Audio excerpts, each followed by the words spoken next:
Hi, y'all. It's Bridget Cottrell. Thank you for listening to Real Things Living. Today, I can't even talk. Today, my guest is Deva Joy Gauss, and she is an author and a psychotherapist. Her company is called Healing Heart Communications. Deva, can you introduce yourself? Yeah, hi everyone. I'm Deva Joy, and I've one of the books I've written is called Toolbox of Hope for When Your Body Doesn't Feel Good, and it's a workbook. And Bridget, you had talked about us talking about making friends with your illness. Is that Right. where you want to go? Yeah, I think that's a good topic since a lot of people are, have issues health-wise and they don't talk about it Sh- Yeah, sure. So So I just want to bring some context to it. So I was 14 years old when this initiation into illness and disability happened.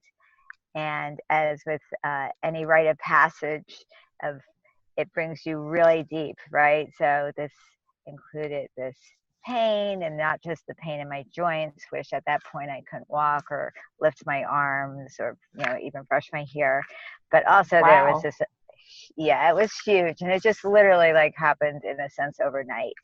And there was also the shock of having a normal childhood, moving into adolescence, and then bam, a loss of a normal childhood, loss of a sense of innocence, loss of school as I knew it, loss of my activities with friends, and just this reality of that change could happen like that, and it never really goes back, and it changes your whole life in this reality of impermanence, and also a shift in identity that comes from just going from being a normal kid healthy to living with disease and disability, just even being exposed to words I had never even thought of using, like chronic deterioration or illness, disability, limitations, inflammation. So it was just a total paradigm shift. And instead of just going and being with my friends after school, I was going home and doing a 2-hour physical therapy program with my mom. And so I understood pretty quickly, with this rude awakening, that my body was never going to be the same, and it was me and this illness. And I knew I framed it as a 14-year-old as like, wow, we share the same house, we share this body. And Right. like we're gonna be roommates for life now. That's like really how I looked at it, Bridget. And so it was just a natural inclination as a kid to like, oh well, we've got to be friends. We've got to be friends. And that's how it started, because at that point in my life, and I still do actually, I personalized everything. My stuffed animals had feelings, everything I was in relationship, I could feel as the relationship. So it was like, whoa, I'm in relationship with this, and I need to name it, because Right. Right. That's a all good. my, right? Right. All my friends have names. So I immediately, it wasn't, I guess, that original, that arthritis, RA became Arthur. And Ah. just, yeah. So so Arthur and I began a long journey together. And I looked at it as really like the most intimate relationship in my life, in a sense, because it's going to, to be with me every single day, moment to moment. And even if one talks about their illness or limitations that come with it, no one actually knows, that true experience, a moment to moment experience of living with pain or disability and working with it and around it. So looking at it as my friend, and also I wrote an article in college called The Teachings of Arthur, because I really knew that it was here on a more like a spiritual level to teach me. And so that's what I started paying attention to pretty young. Like, what is this relationship that's going to be with me the rest of my life teaching me? How are we growing through I this? like that. That's a good perspective because you're more in tune with it and try to find a way to work things out, right? Yeah, we had to work things out. Exactly. As We a had relationship. definitely a primary relationship and a marriage forever, right? Where there's no divorce. Right. Oh my God, I'm so sorry you had to deal with that at such a young age. I'm Thank glad you had you. the attitude. So your mother, you said after school you had physical therapy. Is she a physical therapist? No, but we ended up a year later because it kept getting diagnosed with as different things. And so a year later, we were on our way to Mayo Clinic in Rochester.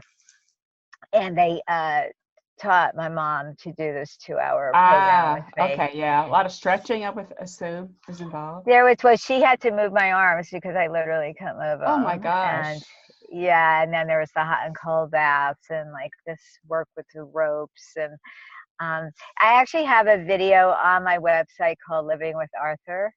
And it goes through that story, and it also goes through some of the lessons that I learned. So it's a good reference. But I did want to just share like that, how to tune into something so that it teaches you, and to look at the gift of it, the gift of the wound.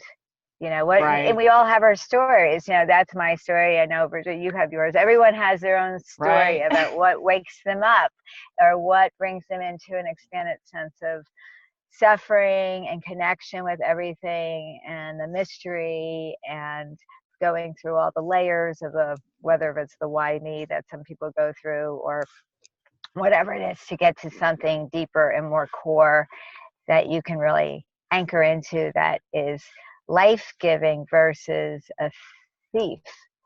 Right. So, right? I And think your attitude has just really helped tremendously, and I think you're probably helping others with your experience. You have a lot more empathy, probably. well, that is one of the gifts, right? Right. Is empathy Right. and compassion. I mean, some of my gifts, I was thinking about this. First of all, I learned to pay attention to what I could move instead of what I could not move, because any movement whatsoever is a miracle. I have right now a lot of deterioration in my body because we lived together for a long time, me and Arthur. Right. But I also, I move fluidly, and any movement, any breath, is a miracle. And I really work with that movement. So gratitude is a huge byproduct of this relationship for me. And learning also how to tune into the positive experiences that balance out the pain. Because when you have an illness or disease, there is pain. And so if one submerges her consciousness into that, there's only more pain, because what we focus on expands. So to focus on, what balances this out. So even as a kid, having my dog lick my face, but yeah, that was special. Or I would notice it, or I can move my pinky, or my parents were so great. They're taking such good care of me, or, I threw myself into nature. You sound like me. Yeah, I feel like there's probably a lot of parallels, Bridget, between us. So yeah, I mean, my friends fell away because, I wasn't doing the normal kid thing. So nature became core, and going deeper into, one's identity shifts when an illness or tragedy of any sort, or loss of any sort, happens that's big. And there are so many losses that do happen with illness, so that my identity had to shift. All of our identities shift, I think, when we have illness.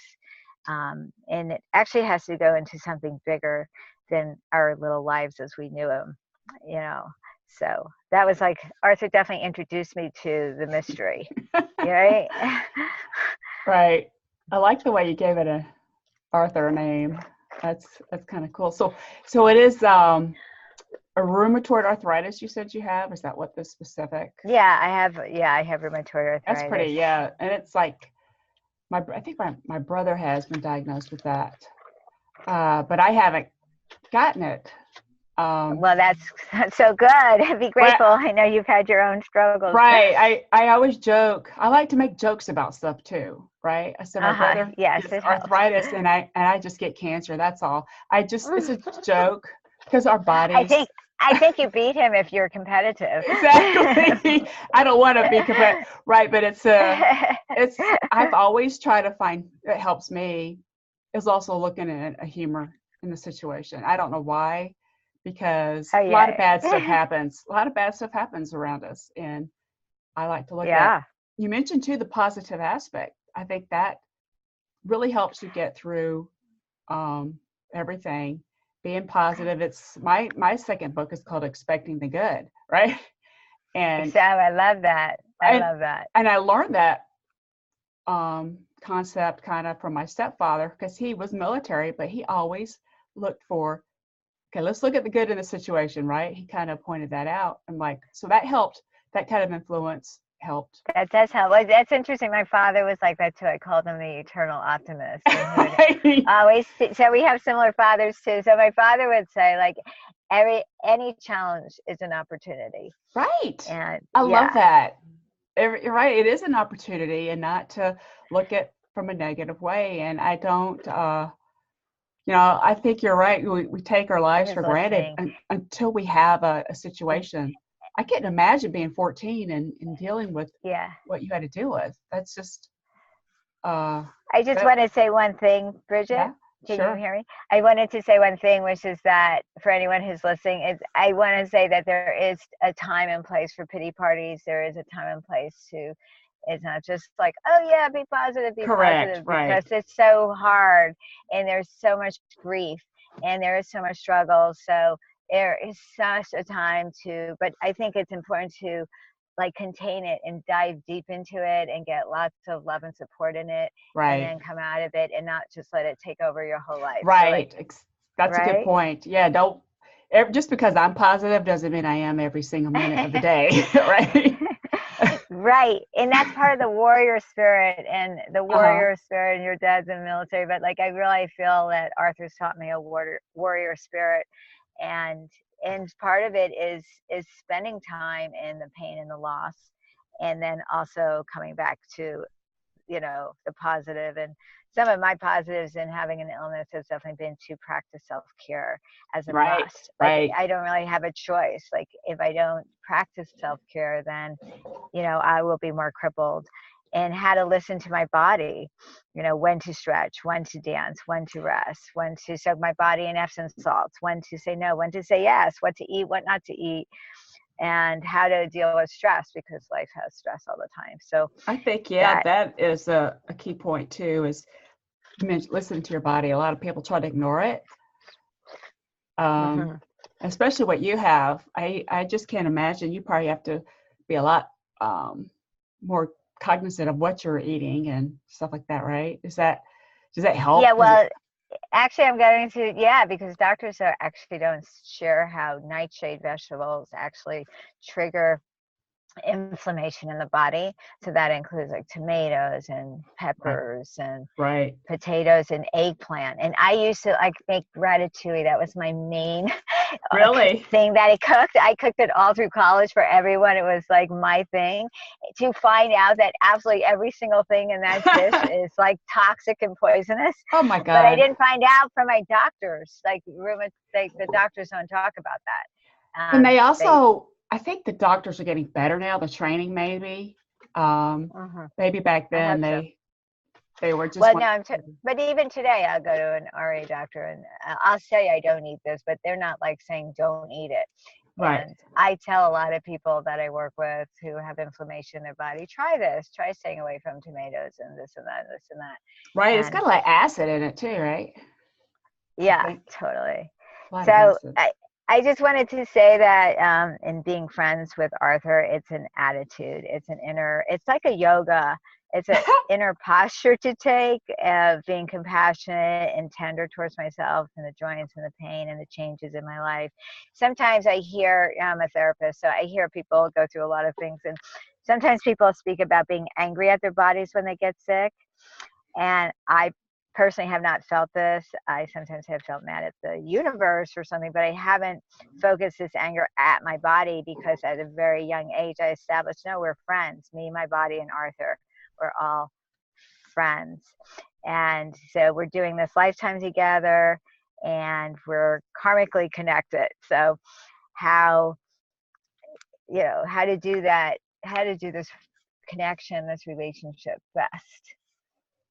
I've never, you're the first person I've ever talked to that I'm aware of, named their, look at it as a relationship, named their illness, right?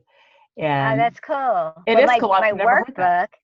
My workbook is all about it. So in the very beginning, you name your illness, and then you go through the relationship and you play detective on what you're in relationship with. And it talks about how we are in relationship with everything.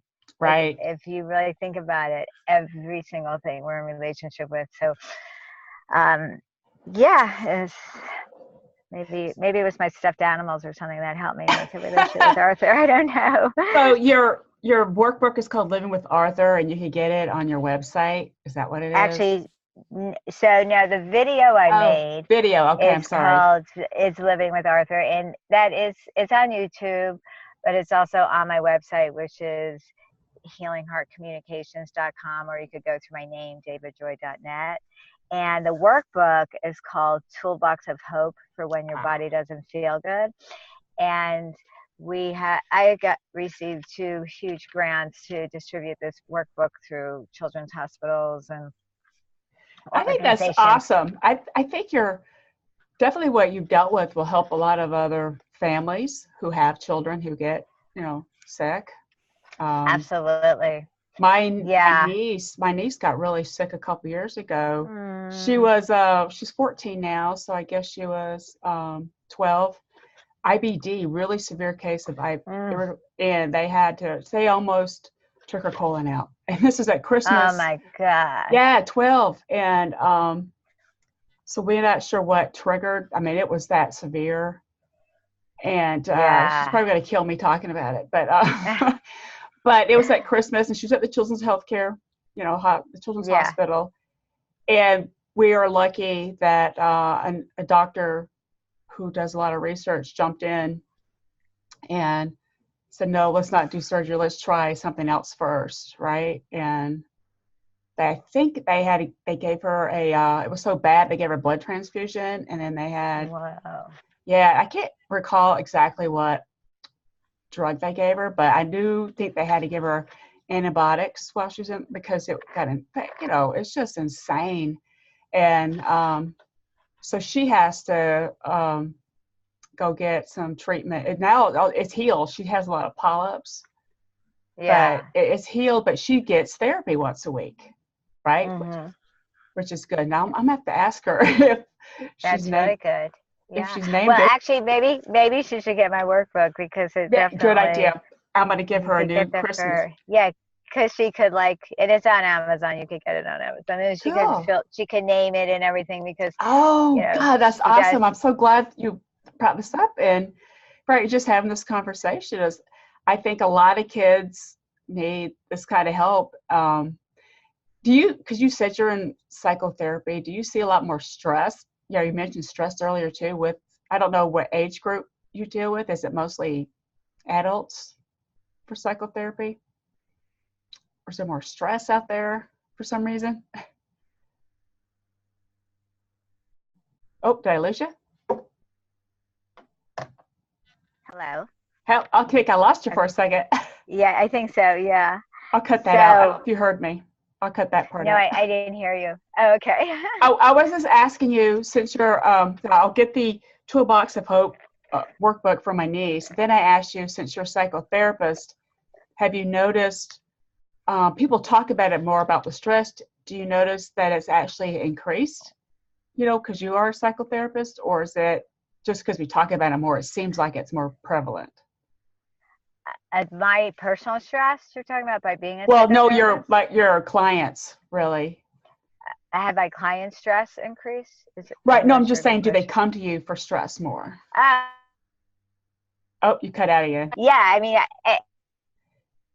huge word, and I guess everything could be put under stress, right? Right. I mean, right. So people come, whether it's for relationship issues or codependency or body image issues, depression, anxiety, trauma issues, I mean, but it's all under, stress, right? Or things that are going on. People anxiety has increased actually as climate crisis is intensified and the awareness of what's happening, in our country and our planet, our world. So there's no longer a differentiation so much between what's happening out there and, it's all in our lives, like the changes on our planet. Right. So. And I think that is, like you said, I agree with you. I think it's driving it. I've noticed, like, why did my niece get this? Right? I don't know what she's stressed out about, but who knows? Well, kids are very aware of, yes, in some ways more aware than adults are carrying it, the climate crisis, because they know in their cells that they have to fix it, try to, right? Well, it's the damage is so happening, but yeah, so yeah, and the grief, there's tremendous grief, and sometimes people don't even know why they're anxious or grieving, and it's really connected to a more collective That's a good point. That's a really good point about the grief part. My stepfather died, which was her grandfather died, and then a year later, that's when all this happened with her. I'm not saying it's the cause of it, but it probably didn't help. No, it's all connected, right? She was everything's connected. She was very close to him. Oh, that would make sense. Yeah, that's. So, I'm just trying to. We were just shocked this happened, but I'm sure. Yeah, well, but you dealt with it. She's your age. She's 14 now, right? Based on what you deal with. So I really think I'm glad we had this conversation so I can help her and other listeners as well. But the main thing is people need to be, I think, listen to their body and you kind of find out because you couldn't actually start moving properly. I kind of jumped back to your story. Is that what it was? Yeah. That's amazing. Right. I'm sure that was freaky to your parents. Well, that, even then I felt so bad for my parents because I knew, I was the youngest, I was this kid, and I knew it just worried them so much. And that did impact, like, I didn't want to just cry in front of them because I didn't want to make my mom more upset.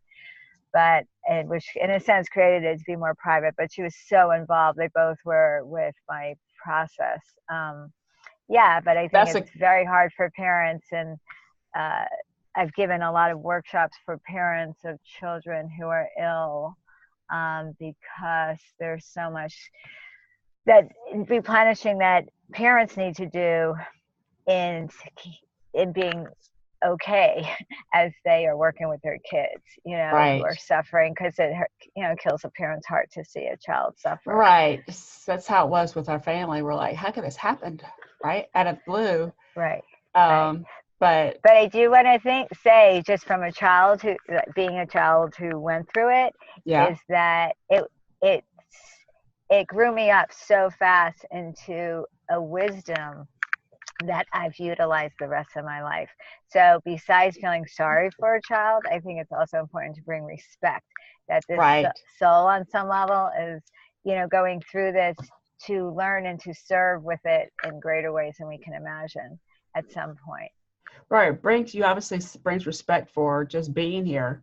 Right. Totally. You mentioned gratitude is earlier, that gratitude is a big byproduct when you do get sick.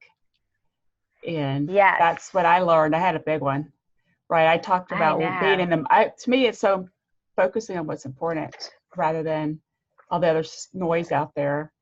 That helped me a lot. Yeah. And that's kind of why I also think that, I'm sorry. I was going to say, that's why I wrote a book, and then it kind of, this podcast kind of offshoot of it, because I want to talk about other stuff, not just me all the time. And but it's helpful and very enlightening for other people to understand this, that they're not alone. And I think a lot of people kind of act perfect, right? They still try to. Right. Yeah. Well, I think it's wonderful what you've done with your process, Bridget. And I think any communication, anytime we have illness, we feel alone, and then we're also not alone. So it's allowing for both, that, like, we have company even as we feel alone. And there's so much grief that goes with illness as well, and grief is so deep, and there is a sense of aloneness in grief. And then there's a sense of unity, because everything at some point, everything's impermanent. And so there's grief in everyone, including other species. And so where there's a unity in grief as well as feeling alone, it's both.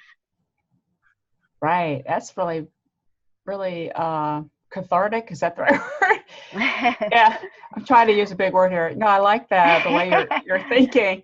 It's and that's kind of why I'm really thankful you came on, because to share your story, because I did not know you had this. I knew you had, I read about your backstory, but I didn't know you were 14, when this came about. And that definitely shaped how you view the world, and you're helping so many people. And so how long have you been a psycho Therapist? Yeah, how long have you been that way? I'm just curious. Well, in some ways, I feel like all my life, but professionally, like 30 years at this point. Wow. That's Yeah. amazing. You've made a big impact on a lot of people. Thank Yeah, you. I'm pretty sure you have it, because seen a it's lot of so things. important, and a lot of people need to talk about it. And I really do think holding in things, feelings, and the grief does trigger health issues sometimes. Absolutely. And Yeah. I it's mean, just, losses trigger illness, yes, and that's been seen. But, and then also they just happen. right, So because people have a tendency, especially with law of attraction understanding and stuff, to blame themselves, like, what did I do that I made this happen? So I think that's something to get through and release, like so that if something's on one's plate, then okay, just instead of like, why did this happen, like how to respond to it, I think it's more important. right. Your response is very critical. And you had just to quickly change the subject, you mentioned nature Yes. I was saw your you core. pop Do up you in the still, chat. what do you do now? Do you to be involved with nature? I'm just curious what you're. Well, my 3 dogs help me go into nature every day to Yes, take breaks from my practice, because I could have 8, 9-hour therapy hours in a day. So I take walks in the woods, and I love even just looking up, at the moon, and the stars are not really, you don't see them in Atlanta so much, but you can right, imagine them, and just getting out in nature as much as possible, just tuning into a tree and the vertical nature of a tree, the rootedness into the earth, and the branches up into the sky, and the torso, just the trunk being my torso. So I step into trees, and any animals are totally it for me. Like you're I do like a lot of animal rescue work, and to me, animals, whether it's wildlife or domestic, or like you are definitely my parallel person here. My husband used to joke when we first got married that I like dogs better than people. Because Right. they're therapeutic for Yes. me. They've always helped me. Well, yes. Well, it's so much. It's so easy to like dogs more. I mean, they're just so forgiving, unconditionally loving, and wonderful. And They don't carry stories. right, they don't, and they help you focus on the moment. Totally. And that's what I learned from being around dogs. Oh, And well. yeah, so that's so cool that we have so much in common too. So much. Yes, I had a sense we do. Yes. Oh, that's so Yes. funny. That is awesome. Well, what other advice can you give to people, I mean, the listeners, if they do have an illness they're dealing with, the Toolbox of Hope workbook, I'm going to put that in the link in the summary of the interview, but is there anything else you can refer? Well, okay, so to look at it as a relationship, you can even like write it a letter and let it write you back, and be in dialogue with it, and watch it, see it as a teacher, and like ask yourself, what is it teaching me? And also, often we need to learn to receive when we have an illness, and we also learn some things, limitations, but also strengths. And I think like bringing contemplation to one's relationship with it. You're cutting out. You're cutting out. Okay. You're cutting out. That's all right. So I'm just gonna end it here in a moment. So I guess your reception must not be too good on your end. Can you hear me still? Yeah. And I appreciate your time, Deva Joy, and people, you can find more information about her on Healing Heart Communications. And thank you so much for your time, guys, and for listening.